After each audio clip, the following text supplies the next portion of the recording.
यार दोस्तों, अल्लाह तबारक व तआला की मखलूकात में से एक ऐसा जानवर जिसको हम में से हर शख्स पसंद करता है, और हम में से हर शख्स की ये ख्वाहिश होती है कि वो जरूर इस पर सवारी करे। और उस जानवर को अरबी के अंदर अल खैल, जबकि उर्दू के अंदर घोड़ा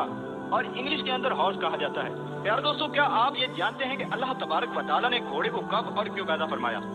और हजूर अकरम सल्लल्लाहु तआला अलैहि वसल्लम ने घोड़े की कितनी इकसाम बयान फरमाई थी, और सबसे पहले अल्लाह तबारक व तआला के किस नबी ने घोड़े पर सवारी फरमाई थी, और कुरान मजीद के अंदर अल्लाह तबारक व तआला ने घोड़े का जिक्र क्यों फरमाया है, और घोड़े को खाने का शरई हुक्म क्या है, और हजरत सुलेमान अलैहिस्सलाम को घोड़े क्यों पसंद थे। नाज़रीन मोहतरम, इन तमाम तर सवालात के जवाबात कुरान और हदीस की रोशनी में आज की इस वीडियो के अंदर हम आपके साथ शेयर करने वाले हैं। लिहाजा आपसे हमारी गुजारिश है कि आप हमारी इस वीडियो को एंड तक जरूर मुलाहिजा फरमाइए। नाज़रीन मोहतरम, घोड़े को अरबी जुबान के अंदर अल खैल कहते हैं, और खैल का माना है अकड़ कर चलने वाला। बस घोड़े की चाल में भी अकड़ना पाया जाता है, इसी वजह से घोड़े को अल खैल कहा जाता है। यार दोस्तों, अल्लाह तबारक व तआला ने घोड़ों का जिक्र कुरान मजीद में उनकी अजमत और शान को बयान करने के लिए फरमाया है। जैसा कि अल्लाह तबारक व तआला पारा 30 सूरह आदियात में इरशाद फरमाता है, और कसम है उन घोड़ों की जो कि दौड़ते हुए हाँफते हैं, और कसम है उन घोड़ों की कि जिनसे चिंगारियां निकलती हैं, और कसम है उन घोड़ों की जो कि सुबह के वक्त जलगार करते हैं। यार दोस्तों, इन आयात मुबारका में अल्लाह तबारक व तआला ने घोड़ों की कसम उनके शर्फ और फजीलत को बयान करने के लिए फरमाई है, और इन घोड़ों से मुराद जिहाद के घोड़े हैं। जबकि बुखारी शरीफ में हजरत जरीर बिन अब्दुल्ला रज़ी अल्लाह तआला अन्हु से रिवायत है कि मैंने रसूलुल्लाह सल्लल्लाहु तआला अलैहि वसल्लम को अपनी उंगलियां अपने घोड़े की पेशानी के बालों में फेरते हुए देखा, और आप सल्लल्लाहु तआला अलैहि वसल्लम फरमा रहे हैं कि अल्लाह ताला ने घोड़ों की पेशानी में खैर को क़यामत तक के लिए गिरे बांध कर रख दिया है। नाज़रीन मोहतरम, हजरत अबू हुरैरा रज़ी अल्लाह तआला अन्हु से रिवायत है कि रसूलुल्लाह सल्लल्लाहु तआला अलैहि वसल्लम कब्रिस्तान में तशरीफ लेकर गए। बस आप सल्लल्लाहु तआला अलैहि वसल्लम ने फरमाया, तुम पर सलामती हो ए मोमिनीन, और हम भी इंशाअल्लाह तुमसे मिलने वाले हैं। फिर आप सल्लल्लाहु तआला अलैहि वसल्लम ने फरमाया कि मैं इस बात को पसंद करता हूँ कि हम अपने भाइयों को देखते। सहाबाई किराम अलैहिम रिदवान ने अर्ज किया, या रसूलुल्लाह सल्लल्लाहु तआला अलैहि वसल्लम, क्या हम आपके भाई नहीं हैं?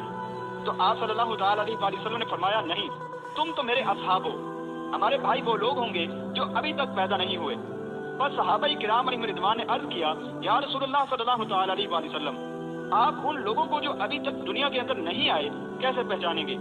कि ये आप अलैहिस्सलाम की उम्मत हैं? तो आप सल्लल्लाहु तआला अलैहि वसल्लम ने फरमाया, क्या तुम देखते नहीं कि एक आदमी के पास घोड़े हों और उन पर सफेदी का कोई भी निशान ना हो, और वो बहुत से घोड़ों में खड़े हों, तो क्या घोड़ों का मालिक अपने घोड़ों को नहीं पहचानेगा? तो सहाबाई किराम अलैहिम रिदवान ने अर्ज किया कि क्यों नहीं, वो जरूर इन्हें पहचान लेगा। फिर इसके बाद आप सल्लल्लाहु तआला अलैहि वसल्लम ने फरमाया कि क़यामत के दिन मेरी उम्मत के लोग भी इसी तरह से आएंगे, और उनकी पेशानियां वुजू और सजदे के असरात से चमकती होंगी, जबकि दीगर उम्मतों का ये हाल ना होगा। बस मैं उनको इन निशानियों की वजह से पहचान लूंगा। यार दोस्तों, अल्लामा तमीरी रहमतुल्लाहि तआला अलैह फरमाते हैं कि मैंने हाकिम अबू अब्दुल्ला की तारीख नेशापुर में अबू जाफर हसन बिन मोहम्मद बिन जाफर के हालात जिंदगी में ये लिखा हुआ देखा है कि उन्होंने हजरत अली बिन अबी तालिब रज़ी अल्लाह तआला अन्हु से इस रिवायत को बयान किया कि हजरत अली रज़ी अल्लाह तआला अन्हु ने फरमाया कि रसूलुल्लाह सल्लल्लाहु तआला अलैहि वसल्लम ने फरमाया, जब अल्लाह तबारक व तआला ने इरादा फरमाया कि वो घोड़े को पैदा फरमाए, तो अल्लाह तबारक व तआला ने जनूब की तरफ से चलने वाली हवा से फरमाया कि मैं पैदा करने वाला तुझसे एक ऐसी मखलूक को पैदा करना चाहता हूँ जो मेरे दोस्तों के लिए बाइस इज्जत और मेरे दुश्मनों के लिए बाइस जिल्लत साबित हो, और मेरे मुती के लिए बाइस जमाल बने, जबकि मेरे नाफरमान के लिए बाइस वबाल हो। बस हवा ने अर्ज किया, ऐ मेरे परवरदिगार, आप जरूर ऐसी मखलूक को पैदा करें। बस अल्लाह तबारक व तआला ने हवा में से एक मुट्ठी ली और इससे घोड़े को पैदा किया। बस अल्लाह ताला ने घोड़े से फरमाया कि मैंने तुझे अरबी और नस्ल बनाया है, और भलाई को तेरी पेशानी में रख दिया है। चुनांचे लोग तेरी पीठ पर अमवाले गनीमत लाद कर एक जगह से दूसरी जगह पर लेकर जाया करेंगे, और मैं तुझे वसी रिज़्क़ अता फरमाऊंगा, और जमीन पर चलने वाले दूसरे जानवरों के मुकाबले में तेरी मदद भी करूंगा, और तेरे मालिक को अपनी हाजत रवाई और दुश्मनों से किताल के लिए तेरी जरूरत पेश आएगी, और मैं अनकरीब तेरी पीठ पर ऐसे लोगों को सवार कराऊंगा जो मेरी तस्बीह और तहमीद और तहलील और तकबीर करेंगे। नाज़रीन मोहतरम, फिर इसके बाद नबी अकरम सल्लल्लाहु तआला अलैहि वसल्लम ने फरमाया कि जो बंदा अल्लाह ताला की तस्बीह और तहलील और तकबीर करता है, तो फरिश्ते इसको सुनकर इसी की मिसाल इसका जवाब देते हैं। नबी अकरम सल्लल्लाहु तआला अलैहि वसल्लम ने मजीद फरमाया कि जब फरिश्तों ने सुना कि अल्लाह तबारक व तआला ने घोड़े को पैदा फरमाया है, तो उन्होंने अर्ज किया, ऐ हमारे परवरदिगार, हम तेरे फरिश्ते तेरी तस्बीह और तहमीद वगैरह बयान करते हैं, बस हमारे लिए क्या इनाम है? तो अल्लाह तबारक व तआला ने फरिश्तों के लिए ऐसे घोड़े पैदा किए कि जिनकी गर्दनें बुख्ती ऊँटों की गर्दनों की तरह थीं, نیز ان کے ذریعے سے اللہ تبارک و تعالیٰ اپنے انبیاء اور رسل میں سے جس کی چاہے گا مدد فرمائے گا۔ آپ صلی اللہ تعالیٰ علیہ وسلم نے فرمایا کہ جب گھوڑے کے قدم زمین پر جم گئے تو اللہ تبارک و تعالیٰ نے اس سے فرمایا کہ میں تیری ہنہناہٹ سے مشرکین کو ذلیل کروں گا اور ان کے کانوں کو اس سے بھر دوں گا اور اس کے ذریعے سے ان کی گردنوں کو پست کروں گا اور ان کے دلوں کو مرغوب کر کے رکھ دوں گا۔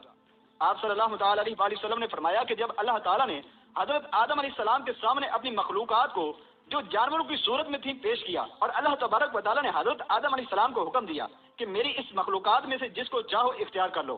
بس حضرت آدم علیہ السلام نے گھوڑے کو اختیار کیا۔ بس حضرت آدم علیہ السلام سے فرمایا گیا کہ بس آپ نے اپنے لیے اور اپنی اولاد کے لیے ہمیشہ کی عزت کو اختیار کیا ہے، چنانچہ جب تک وہ لوگ زندہ رہیں گے ہمیشہ عزت کے ساتھ رہیں گے۔ پیارے دوستو، شفاء الصدور میں حضرت علی رضی اللہ تعالیٰ عنہ سے روایت ہے کہ نبی اکرم صلی اللہ تعالیٰ علیہ وسلم نے فرمایا، بے شک جنت میں ایک درخت ہے کہ جس کے اوپر اور نیچے کے حصے سے گھوڑے نکلتے ہیں اور گھوڑوں کے لگام یاقوت اور مرمرید کے ہیں، نہ تو وہ لید کریں گے اور نہ ہی پیشاب کریں گے۔ ان گھوڑوں کے بازو ہوں گے اور ان کے قدم وہاں پر پڑیں گے جہاں تک نگاہ پڑتی ہے، اہل جنت ان پر سوار ہوں گے اور جہاں چاہیں گے اڑتے پھریں گے۔ بس جنتیوں کی یہ کیفیت دیکھ کر ان کے نچلے طبقے کے لوگ کہیں گے، اے ہمارے پروردگار، تیرے یہ بندے اس مرتبے تک کیسے پہنچے؟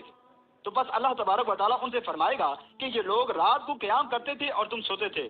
یہ لوگ دن کو روزہ رکھتے تھے اور تم کھانا کھاتے تھے،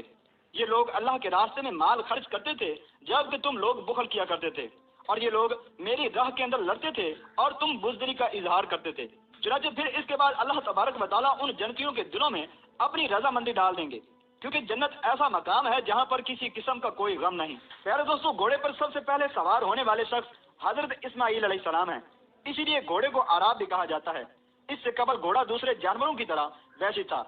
بس جب اللہ تعالیٰ نے حضرت ابراہیم علیہ السلام اور حضرت اسماعیل علیہ السلام کو بیت اللہ کی بنیادیں اٹھانے کا حکم دیا تو یہ بھی فرمایا کہ بے شک میں تمہیں ایسا خزانہ عطا کروں گا جو میں نے تمہارے لیے خاص کر رکھا ہے۔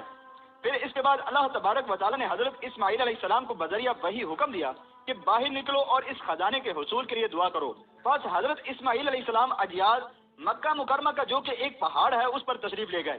اور آپ یہ نہیں جانتے تھے کہ کیا دعا مانگے، اور آپ علیہ السلام اس خزانے کے متعلق بھی نہیں جانتے تھے جس کے ادا کرنے کا اللہ تبارک و تعالیٰ نے ان سے وعدہ کیا تھا۔ بس اللہ تعالیٰ نے بذریعہ الہام حضرت اسماعیل علیہ السلام کو دعا کے کلمات سکھائے۔ بس جب حضرت اسماعیل علیہ السلام نے دعا مانگی تو سرزمین عرب کے تمام وحشی گھوڑے آپ کے پاس جمع ہو گئے۔ بس ان تمام نے اپنی گردنیں حضرت اسماعیل علیہ السلام کے سامنے جھکا دیں۔